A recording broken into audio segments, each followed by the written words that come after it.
La Française, pôle d'expertise multispécialiste de gestion d'actifs du Crédit Mutuel Alliance Fédérale, vous présente le Journal décalé.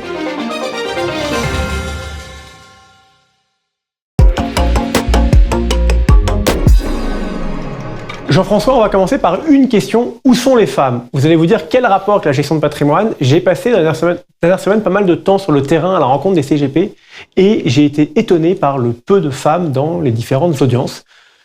Je l'ai constaté, la CNCGP le confirme dans leur dernier baromètre. Ils annoncent qu'il y a seulement 20% de femmes dirigeantes de cabinets de gestion de patrimoine. Ce chiffre, il est aussi confirmé par une habituée de ce plateau, Hélène Lamont de CGP Entrepreneur.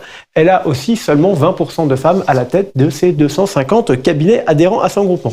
Et pourtant, les femmes, elles sont bien présentes. Quand on regarde l'ensemble des collaborateurs et collaboratrices des cabinets de gestion de patrimoine, il y a plus de 50% de femmes. Il y a même des fonctions où elles sont surreprésentées. Du coup, on peut se poser une question, à quand une vague féminine ? Hélène Lamont nous suggère une piste. Les femmes ne sont pas encore suffisamment prêtes à se faire confiance pour devenir entrepreneurs et à se lancer. Ça ne devrait pas durer longtemps. Bon, cela dit, si vous permettez, Georges, on peut quand même donner quelques noms. Il y en a beaucoup, même. Sandrine Jeunet, Hélène Barrault-Housset, Pascal Bossan, Géraldine Métifeux, Anne-Laure Boccour-Gibaud. Si je continue dans les Anne-Laure, il y avait Anne-Laure Marcilly qui était venue ici en plateau, Anne-Laure Demourgue. Je peux vous citer également Roselyne Lebas, Christine Picasso, Armelle Gadan, Florence Babos. Si je continue dans les Florence Thor, il y en a, quoi. Petit défi, une Delphine ? Delphine Serrière. Bravo. Chapeau. En gestion de patrimoine, par définition, il y a des mouvements financiers, donc il peut y avoir des erreurs ou des arnaques, et entre autres des problèmes de RIB avec les fameuses usurpations.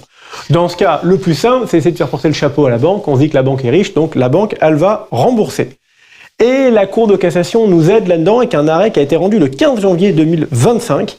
Elle indique que l'obligation pour les banques de rembourser des victimes d'escroquerie n'est pas absolue. Qu'est-ce qu'elle nous dit ? Elle nous rappelle que la banque a l'obligation de rembourser ses clients victimes d'escroquerie, mais que cette obligation est levée si le client a commis une négligence grave qui l'a conduit à se faire escroquer. Donc, énorme vigilance. Je vais vous embaucher pour faire des papiers pour Revue Bambou, je sens. Pourquoi pas, hein ? On continue. Norcia a sorti son observatoire trimestriel. Dans le dernier, il y a plein d'infos intéressantes et surtout les grandes tendances à suivre pour 2025. On en retient 4. La première, on va parler de fonds actions et de gestion alternative en 2025. Le marché actions risque d'être assez chamboulé. On a beaucoup de sujets de géopolitique, on a un sujet Trump, on a des marchés américains très résilients, on a des marchés européens qui sont sous-cotés, donc potentiellement avec un potentiel de rattrapage. On a des marchés émergents où il y en a qui sont plutôt très porteurs, type l'Inde avec un marché intérieur fort, des marchés plus compliqués comme la Chine. Bref, un vrai sujet à regarder. Autre sujet à regarder, le private equity. Il a été très présent en 2024, il pourrait être encore plus présent en 2025. Pourquoi ? Parce que d'un côté, les voyants sont au vert dans le sens où ça rapporte, les performances sont bonnes et ça rémunère bien le CGP. Et d'un autre côté, c'est quelque chose qui a été fortement démocratisé, c'est un produit qui est de plus en plus accessible, entre autres avec des tickets maintenant relativement faibles dans l'assurance vie. Troisième sujet un peu plus lointain, les crypto-actifs. Ils sont dans un tel dynamisme qu'ils attirent les investisseurs institutionnels comme les investisseurs particuliers. Le Bitcoin a eu une croissance exceptionnelle. Il a même dépassé la barre des $100 000 en décembre 2024. En plus, ça devient presque une valeur refuge. Les investisseurs ont envie d'aller dessus. Trump a même lancé son propre Bitcoin et sa femme Melania aussi. Donc, c'est peut-être plutôt un coût financier pour lui. Mais en tout cas, Trump pourrait mettre en place des réglementations favorables qui va aider sur ces Bitcoins. Ces Bitcoins pourraient aussi se retrouver dans des ETF. Donc, bref, l'année du Bitcoin.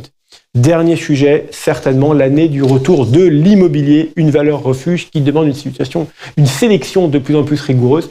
Mais sur ce point-là, nous avons en plateau dans quelques minutes nos experts du Club Expert Immobilier. Ils seront bien meilleurs que moi, donc je leur laisse ma place. C'est super, en plus vous me faites mes relances. Juste un petit point sur le sujet du private equity. Je le rappelle, la sortie d'une étude de l'autorité des marchés financiers sur les performances du private equity pour les fonds qui ont été distribués auprès de la clientèle du retail et qui sont un peu moins bons que les chiffres indiqués par la profession. Jean-François, avant de finir, je voudrais vous féliciter. J'ai vu que vous avez été nommé membre de la commission consultative des pratiques commerciales de l'ACPR. J'aurais pu l'annoncer dans le Mercato, mais ça me faisait plaisir de vous en parler. Eh bien écoutez, vous ne l'avez pas annoncé dans le Mercato, mais c'est pas grave. Vous pouvez malgré tout regarder le Mercato de Georges sur la chaîne YouTube de Et Plus Encore. Vous y verrez les principaux mouvements de marché, que ce soit en termes de personnes ou que ce soit en termes de rapprochement capitalistique. Merci Georges, et puisque vous m'avez fait ma transition, on passe tout de suite à notre débat sur l'immobilier.